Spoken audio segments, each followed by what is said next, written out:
খন্তেক সময় আগতে আমাৰ অসম চৰকাৰৰ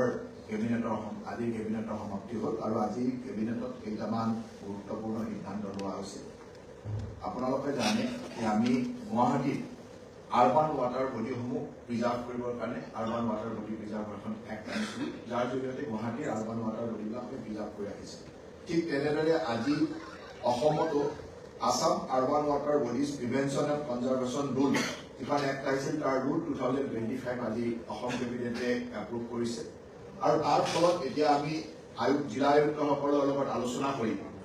আমাৰ যিখিনি আমাৰ মাষ্টাৰ প্লেন এৰিয়া আছে এই মাষ্টাৰ প্লেন এৰিয়াত যিবিলাক নেচাৰেল ৱাটাৰ বডিজ আছে সেই ৱাটাৰ বডিসমূহ প্ৰিজাৰ্ভ কৰিবৰ কাৰণে বা সেই ৱাটাৰ বডিসমূহ সম্পূৰ্ণৰূপে সংৰক্ষিত কৰিবৰ কাৰণে এই ৰুলৰ দ্বাৰা ব্যৱস্থা কৰা হ'ব আৰু আজি এই ৰুলটো অসম কেবিনেটে এপ্ৰুভ কৰিছে। মই ভাবো যে বিভিন্ন সৰু সৰু টাউনবিলাকত বা সৰু সৰু আৰবান এৰিয়াবিলাকত যি ধৰণৰ কৃত্ৰিম বানপানী বা পানী ওলাই যোৱা বা নেচাৰেল চেনেলবিলাক বা ৱাটাৰ বডিবিলাক বন্ধ হৈ যোৱাৰ কাৰণে যিটো সমস্যা হৈছিল এই সমস্যাটো আগত ৰাখিয়ে Assam urban water bodies prevention and conservation act অনা হৈছিলে আৰু এই এক্টৰ আজি ৰুলটো এপ্ৰুভ কৰা হ'ল আৰু কেনেধৰণে কৰা হ'ব এই ৰুলত থাকিব আৰু সেইমতে আয়ুক্ত ডাঙৰীয়াৰ পৰা যিবিলাক আমাৰ সম্পূৰ্ণ মানে আনডিস্পুটেড ৱাটাৰ বডি আছে সেইখিনি ইমিডিয়েটলি লিষ্ট কৰি সেই ৱাটাৰ বডিবিলাক সংৰক্ষণৰ কাৰণে ব্যৱস্থা কৰা হ'ব। গতিকে এইটো প্ৰথম সিদ্ধান্ত লোৱা হৈছিলে। তাৰ লগে লগে আজি কেবিনেটে এটা অত্যন্ত গুৰুত্বপূৰ্ণ আৰু এটা ঐতিহাসিক সিদ্ধান্ত লৈছে যে অসমৰ আমাৰ মিউনিচিপালিটি এমপ্লয়বিলাকৰ প্ৰভিন্সিয়েলাইজ হৈ বহুদিন ধৰি তেওঁলোকৰ আলোচনা চলি আছিল, বিভিন্ন ধৰণৰ তেওঁলোকৰ আবেদনো আছিল আমাৰ ওচৰত আৰু আজি অসম কেবিনেটে the Assam municipality employees provincialise bill 2025 approve কৰিছে। গতিকে এই আইনখনৰ জৰিয়তে Assam municipality employees provincialise bill 2025 ইয়াৰ জৰিয়তে 2013 চনৰ 4 ছেপ্টেম্বৰৰ আগত যিসকল মিউনিচিপালিটি এমপ্লয় জইন কৰিছিল তেওঁলোকৰ চাকৰিসমূহ প্ৰভিন্সিয়েলাইজ কৰা হ'ব। গতিকে সেই সংখ্যাটো হ'ল 1046 জন এমপ্লয়, তেওঁলোক 71খন মিউনিচিপালিটি বা আমাৰ বিভিন্ন নগৰ নিগম বা নগৰ নিগমত থকা এই ধৰণৰ 71খন মিউনিচিপাল বৰ্ডত থকা 1046 গৰাকী এমপ্লয় আজি চাকৰিসমূহ প্ৰভিন্সিয়েলাইজ কৰা হ'ল। গতিকে এইটো আজিৰ কেবিনেটৰ এটা ঐতিহাসিক সিদ্ধান্ত যে বহুদিন ধৰি মিউনিচিপাল এমপ্লয়সকলৰ দৰমহা বা বিভিন্ন অসুবিধাত আছিল, তেওঁলোকে তেওঁলোকৰ চাকৰিটো প্ৰভিন্সিয়েলাইজ কৰিবৰ কাৰণে কৈ আছিলে আৰু আজি আমি আপোনালোকক জনাবলৈ পাই গৌৰৱ অনুভৱ কৰিছো যে আজিৰ কেবিনেটে Assam municipality employees provincialise bill 2025 অনুমোদন দিছে আৰু এই এমপ্লয়িজ বিলৰ জৰিয়তে 4 ছেপ্টেম্বৰ 2013 আগত যোগদান কৰা সকলো মিউনিচিপালিটি এমপ্লয় ইয়াৰ সংখ্যাটো হ'ল 71খন মিউনিচিপাল বৰ্ডত টোটেল 1046 গৰাকী এমপ্লয়ৰ চাকৰি ৰেগুলাৰ হ'ব আৰু তেওঁলোকে গভৰ্ণমেণ্ট চাকৰি বা চৰকাৰী চাকৰি হিচাপে তেওঁলোকক প্ৰভিন্সিয়েলাইজ কৰা হ'ব আৰু তেওঁলোক এতিয়া Assam municipal director of municipal এডমিনিষ্ট্ৰেশ্যনৰ আণ্ডাৰত তেওঁলোকৰ চাকৰি হ'ব আৰু তেওঁলোক ট্ৰেন্সফাৰ কৰিব বা তাত প্ৰথমতে আমি তেওঁলোকক সেই মিউনিচিপালিটিতে যদি কাম ঠিকে আছে তাত থাকিব, নহ'লে আমি বিভিন্ন মিউনিচিপালিটি গোটেই মিউনিচিপাল প্ৰশাসন ব্যৱস্থাটো পৌৰ নিগমৰ প্ৰশাসন ব্যৱস্থাটো যাতে এটা সুন্দৰ ব্যৱস্থালৈ আনিব পাৰি সেই ধৰণে আজি এমপ্লয়সকলৰ প্ৰভিন্সিয়েলাইজ এখন অনুমোদন দিয়া হৈছে আৰু ইয়ে মই ভাবো যে অসমৰ পৌৰ সংস্কাৰৰ ক্ষেত্ৰত বা পৌৰ প্ৰশাসনসমূহ শক্তিশালী কৰাৰ ক্ষেত্ৰত এটা গুৰুত্বপূৰ্ণ ভূমিকা ল'ব। পৌৰসভাৰ পৌৰ নিগম দুইটা পৌৰসভাৰ পৌৰ নিগম দুইটা পৌৰসভাৰ পৌৰ নিগমত থকা যিসমূহ 2013 চনৰ 4 ছেপ্টেম্বৰৰ আগতে দিয়া হৈছিল, কাৰণ তাৰ পিছত তেওঁলোকে নিয়ম মতে দিব নোৱাৰে। তাৰ FRBM এক্ট আহিছিল, FRBM এক্ট অহাৰ পিছত কোনোবাই যদি দিছেও সেইখিনি বেআইনীভাৱে দিছে। গতিকে আইনগতভাৱে তেওঁলোকৰ লগত বিভিন্ন সময়ত আমি আলোচনাও কৰিছিলো আৰু তেখেতসকলে এইটো বিচাৰিছিল যে 2013 চনৰ 4 ছেপ্টেম্বৰৰ আগত যিখিনি দিয়া হৈছিল সেই গোটেই 1046 গৰাকী 71খন পৌৰসভা আৰু পৌৰ নিগমৰ এমপ্লয়। আজি কেবিনেটে আমাৰ বড়োলেণ্ড বিশ্ববিদ্যালয়ৰ সুন্দৰভাৱে চলাবৰ কাৰণে যিখন ষ্টেটু থাকে ষ্টেটুখন আজি এপ্ৰুভ কৰিছে। গতিকে বড়োলেণ্ড ইউনিভাৰ্চিটিৰ সুন্দৰ পৰিচালনাৰ বাবে ৰেগুলাৰ ষ্টেটুখন আজি কেবিনেটে এপ্ৰুভ কৰে।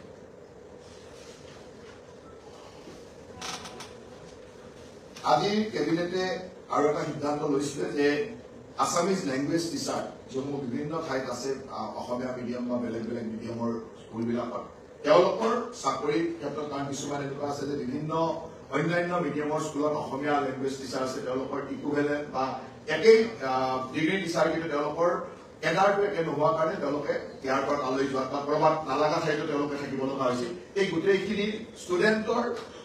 ছাত্ৰ ছাত্ৰীৰ ডিমাণ্ডৰ প্ৰতি লক্ষ্য ৰাখি বা ছাত্ৰ ছাত্ৰীৰ সুবিধাৰ প্ৰতি লক্ষ্য ৰাখি এই আছামিজ ল্যাঙ্গুৱেজ টিচাৰসমূহক একেটা কেডাৰলৈ অনা হৈছে যাতে তেওঁলোকক বিভিন্ন স্কুলৰ পৰা য'ত প্ৰয়োজন নাই তাৰ পৰা যাতে প্ৰয়োজনীয় স্কুললৈকে আনিব পৰা যায়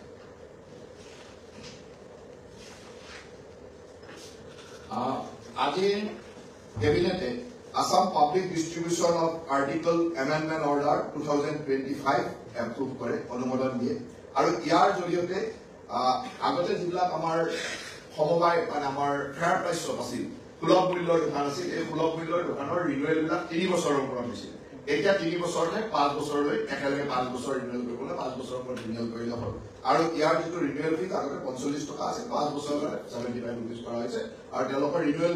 এতিয়া আগতে 3 বছৰ কৰিব লাগিছিল এতিয়া ফেয়াৰ প্ৰাইচ শ্বপবিলাক বা সুলভ মূল্যৰ দোকানীবিলাকৰ এটা সুবিধা হ'ব তো 5 বছৰলৈ তেওঁলোকে ৰিনুৱেল কৰিব নালাগে 5 বছৰ পিছতে ৰিনুৱেল কৰিব লাগে এটা ৰিপিট কৰিব আছে নাই হেডিখন আকৌ এবাৰ ৰিপিট কৰিব আজিৰ কেবিনেটে আমাৰ যিসমূহ সুলভ মূল্যৰ দোকান আছে এই সুলভ মূল্যৰ দোকানবিলাকৰ আগতে নৱীকৰণ 3 বছৰৰ মূৰত কৰিব লাগিছিল প্ৰত্যেক সুলভ মূল্যৰ দোকানে আজিৰ কেবিনেটে Assam public distribution article amendment order 2025 অনুমোদন দিয়ে যাৰ জৰিয়তে এতিয়া সুলভ মূল্যৰ দোকানসমূহে 3 বছৰ ঠাইত 5 বছৰৰ মূৰতে নৱীকৰণ কৰিব লাগিব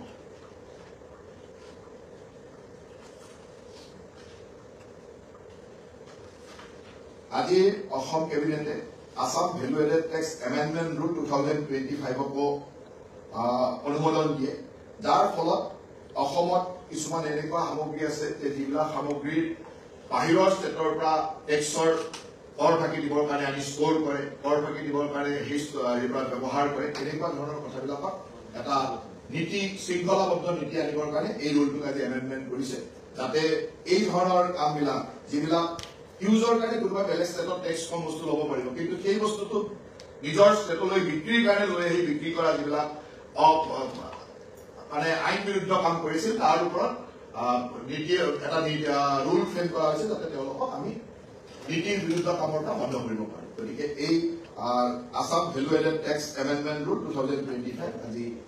অসম কেবিনেটে অনুমোদন প্ৰদান কৰিছে গতিকে মুখ্যতঃ আজিৰ কেবিনেটৰ এইকেইটা সিদ্ধান্ত আৰু বাকী যি 2-3টা সিদ্ধান্ত আছে আমাৰ মাননীয় মুখ্যমন্ত্ৰী ডাঙৰীয়াৰ সামাজিক মাধ্যমত অলপ সময় পিছত আপোনালোকে सर ब्रीफिंग तो एक बार हिंदी कोई आज आसाम कैबिनेट ने एक सिद्धांत लिया है जो अर्बनाइजेशन अभी हो रहा है आसाम में ये अर्बनाइजेशन जो छोटा म्यूनिसिपल बॉडीज है या तो म्यूनिसिपल कॉर्पोरेशन है ये कॉर्पोरेशन में बहुत सारे वाटर बॉडीज है जिस वाटर बॉडीज को अभी प्रिजर्व करने का जरूरत है इसलिए ये पूरा पहले गुवाहाटी में ये वाटर बॉडी प्रिजर्वेशन एक्ट था अभी ये एक्ट को Assam urban water bodies prevention and conservation act हम लोग पहले लाया था और उसका रूल आज आसाम कैबिनेट ने अप्रूव किया इसका थ्रू हम लोग पूरा हर डिस्ट्रिक्ट में या डिस्ट्रिक्ट कमिश्नर का थ्रू से वो लोग जो अनडिस्प्यूटेड वाटर बॉडी है जो पब्लिक यूजेस वाटर बॉडी है उसका लिस्ट ले लेंगे और उसको हम नोटिफाई कर देंगे कि कभी भी कोई ये वाटर बॉडीज को ब्लॉक नहीं कर सकेगा कभी भी ये वाटर चैनल को वाटर बॉडीज को क्योंकि अभी अर्बनाइजेशन का जरूरत अर्बनाइजेशन में ये वाटर बॉडीज अभी भी प्रिवेंट नहीं करेगा तो बाद में बहुत सारे आर्टिफिशियल प्लांट वगैरह होने का स्कोप है इसलिए ये डिसीजन आज लिया गया है आज एक सबसे बड़ा डिसीजन लिया गया है कि हमारे जो आसाम म्यूनिसिपैलिटीज वर्कर्स था जो हमारा म्यूनिसिपल और बोर्ड एंड कॉर्पोरेशन में वर्कर्स था वो लोग का म्यूनिसिपल कॉर्पोरेशन का ही वो लोग का नौकरी था अभी ये 2013 से पहले 2013 का 4 सितंबर से पहले जिस लोगों ने म्यूनिसिपल में ज्वाइन किया है उस लोगों को आज प्रोविंशियलाइज करने के लिए आज गवर्नमेंट ने डिसीजन लिया है एक एक्ट लाया है बिल लाया है आसाम म्यूनिसिपल एम्प्लॉयज प्रोविंशियलाइज बिल 2025 उसका थ्रू हमारा 71 म्यूनिसिपल बॉडीज में 1044 एम्प्लॉयज को प्रोविंशियलाइज हो जाएगा वो डायरेक्टर ऑफ म्यूनिसिपल एडमिनिस्ट्रेशन का अंडर वो लोग गवर्नमेंट प्रोविंशियलाइज नौकरी हो जाएगा गवर्नमेंट नौकरी हो जाएगा और कोई भी आदमी चाहे तो जब हम इस डायरेक्टर एम्प्लॉयमेंट म्यूनिसिपल बोर्ड का अंदर नहीं जाना चाहते, वो उसका भी अथॉरिटी रखो, कोई नहीं जाना चाहता है तो नहीं जाए, वो पहला जैसा जैसे म्यूनिसिपल बोर्ड का अंदर ही रहना चाहता है वो हो सकता है। लेकिन आज 1044 एम्प्लॉयज को विचुअलाइज करने के लिए कैबिनेट ने अप्रूव किया। आज बोरोलैंड यूनिवर्सिटी का जो रेगुलर स्टेटू है, इस रेगुलर स्टेटू आज असम कैबिनेट ने अप्रूव किया। आज असम कैबिनेट ने असमीज लैंग्वेज टीचर का हर एक मीडियम स्कूल में रहने वाला असमीज लैंग्वेज टीचर का सेम कैडर का बनाया, तो स्टूडेंट का जरूरत के हिसाब से वो लोग को ला सके, उसका ड्यूटी लगा सके, इसका हिसाब से उसका एक ही कैडर का बनाएगा, बाकी ग्रेजुएट टीचर का साथ। आज असम कैबिनेट ने Assam public distribution article amendment order 2025 को अप्रूव किया। उसका थ्रू जो फेयर प्राइस शॉप है, ये फेयर प्राइस शॉप का पहले रिन्यूअल 3 साल में होता था, अभी इस रूल का थ्रू फेयर प्राइस शॉप का रिन्यूअल काम 5 इयर्स होगा और 5 इयर्स के बाद उसको रिन्यूअल करना है। पहले 3 इयर्स के लिए 45 रुपीज फीस था, अभी 75 रुपीज फीस होगा। आज असम कैबिनेट ने Assam value added tax amendment rule 2025 को अप्रूव किया है, जिसका थ्रू अदर स्टेट से जो सामान यूज के लिए यूज लेता है वो अलग बात है, लेकिन वहां से लेके यहाँ बिजनेस करना, यहाँ सेल करना, स्टोरेज करना, ये सब को कंट्रोल करने के लिए एक रूल फ्रेम किया है और रूल को आज असम कैबिनेट ने